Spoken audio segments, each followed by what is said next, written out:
The 2025 Forrester Wave for CCaaS report has just rolled in, and it's a who's who of cloud contact centers. I also think it's a pretty clear look at where the contact center market is heading. There is a lot in this report, so I thought I'd bring you the highlights, what's shifting, and what does it mean for decision makers when it comes to CCaaS. Let's start with the highlights, and no surprises here. AI integration continues to grow across every vendor, but transformation is still catching up with the AI hype.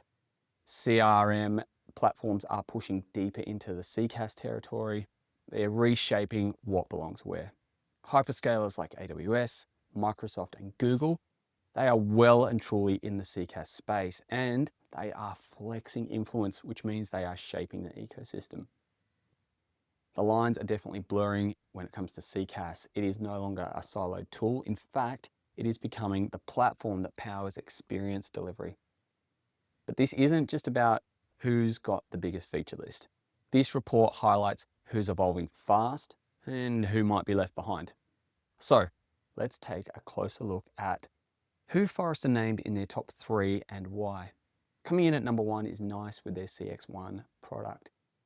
Strong all-in-one platform with comprehensive capabilities, strong in analytics and WFM. Their AI strategy is steady but cautious, being conservative on the Gen AI front. Forrester said they are dependent on external partners for advanced self-service. Genesys coming in at number 2 with a big vision around AI-powered orchestration, a word we've been hearing a lot of lately, but what does it actually mean? For me, it's an ecosystem play, not just a toolbox. Their platform shift has brought rapid evolution, but not without some pain. And some of this friction was felt by customers mid-transition.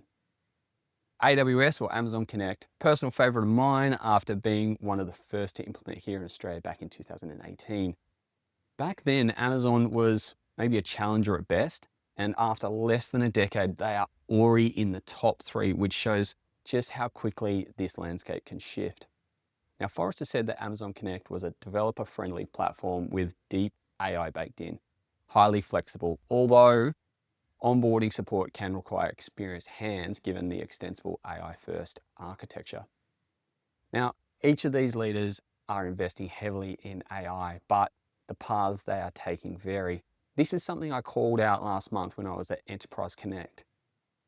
What does stand out is that how execution impacts the day-to-day, from integration complexity to support availability. Now, just outside these top 3 are the momentum builders, Five9, Talkdesk, Sprinklr, and you've got 8x8 and Cisco in there as well. Let's start with Five9. Expanding reach after smart acquisitions like Acquion. They've got strong outbound capability and they are growing their AI suite, although some of the tools are still pretty early and feel a little green.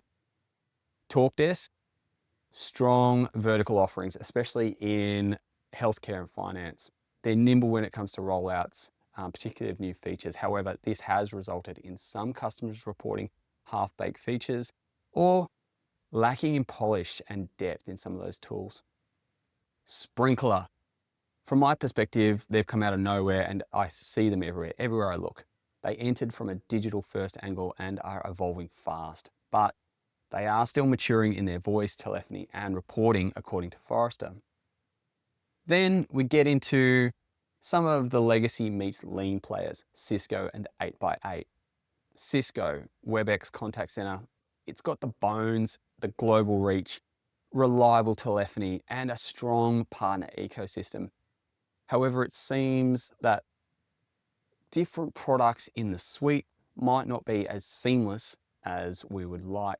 Customers, they do like the scale and the brand confidence, but some of the newer features feel like they're bolted on rather than being baked in.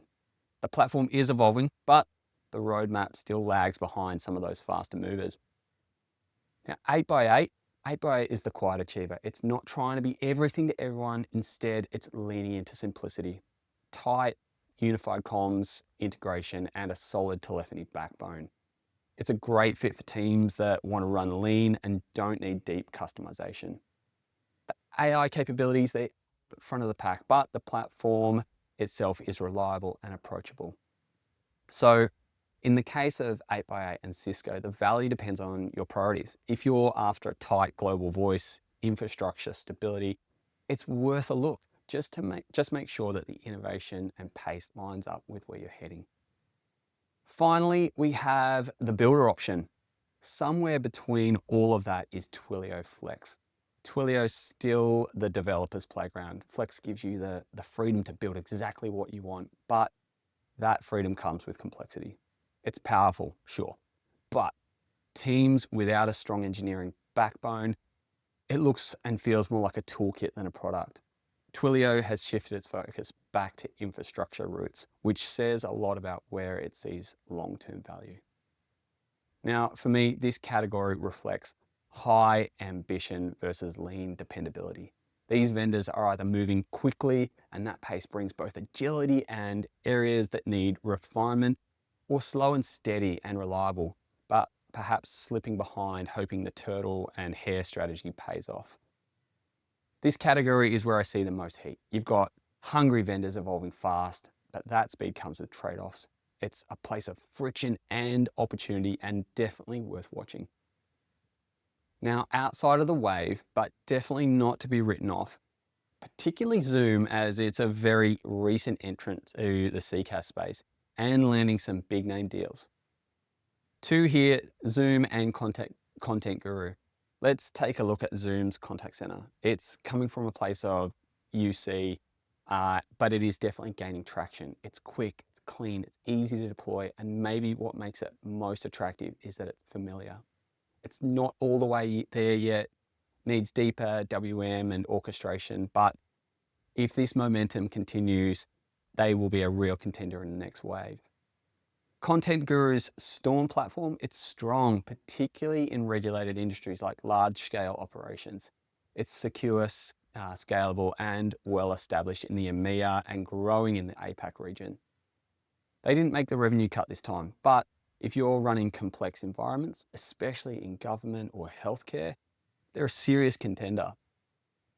Each of these brings something different to the table, and the next wave might look very different if these players keep pushing forward.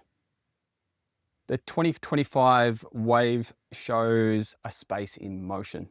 It's crowded, it's ambitious, and it's full of complexity. I think the best fit platform isn't just the one with the most features, it's the one that fits your strategy and integrates well. It helps you create frictionless experiences for both for your customers and for your agents. That's why I love working at Operata. We care about making sure that your tech actually delivers on its promises. I hope that this has been helpful for you. And until next time, as always, hooroo.